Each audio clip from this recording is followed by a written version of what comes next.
I got to sow my seeds in a place that was dark and gloomy, but it didn't matter because God still honored that seed. And that seed was sown in Michigan, believe it or not, in a federal correction institution.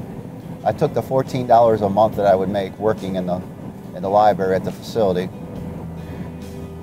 and took that $14 and had it mailed to church on the North Coast. I can imagine what Sharon thought when she opened the check and said, Federal Correctional Institution, and had my name on the bottom. I was like, wow, okay.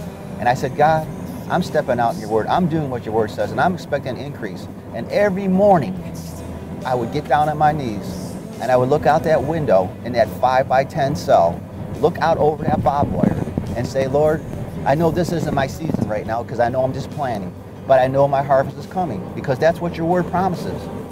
Your word says that you love a cheerful giver, that he who helps the poor, I will surely repay. How can I go wrong? His word says he will pay me back. But the main focus of this whole thing was that God honored that giving, that sacrificial giving. And from then on, I realized that as I sowed, I would reap, as the word of God says. And the reapings and the harvest that my family and I received in our life were just beyond anything you could ever imagine. Beyond. Let's face it, God doesn't need our money. He doesn't need our money for anything. But when we give, we're showing our love for Christ. We're showing our love for the Lord. And that giving is what gets God's attention. When I was put in the hospital and the doctor said, you're dying. You are dying. My liver went into failure. My skin began to turn yellow. So what did we do? We pressed in the wall, reminded God of the seeds that we've sown. We reminded him of his word. His word says in Malachi, I will rebuke the devourer for your sakes. And God honored that seed. And I walked out of the hospital healthy. And remember, you're not giving to just church on the North Coast. You're giving on to the Lord. You're giving on to that person that you can't even see. That's the most awesome thing about it. You're giving to the people in Haiti. You're giving to the people in Africa. You're giving it to the single mother that comes in that has no place to turn, has no way to pay their electric bill, has no way to pay their gas bill, has no way to get their babies to school. That's who you're giving to. You're not just giving to church on the North Coast. So honor the Lord. Honor him with your possessions. I challenge you now to rise above where you've ever been before. Don't stay where you're at. If you stay where you're at, you'll always be where you've been. Move ahead. I challenge you now. And you business people, I challenge you.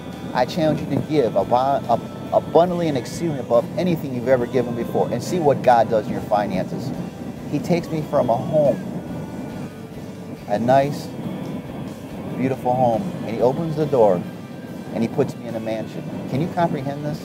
Do you hear what I'm saying? God put me in a mansion. How did he do that? Why did he do that?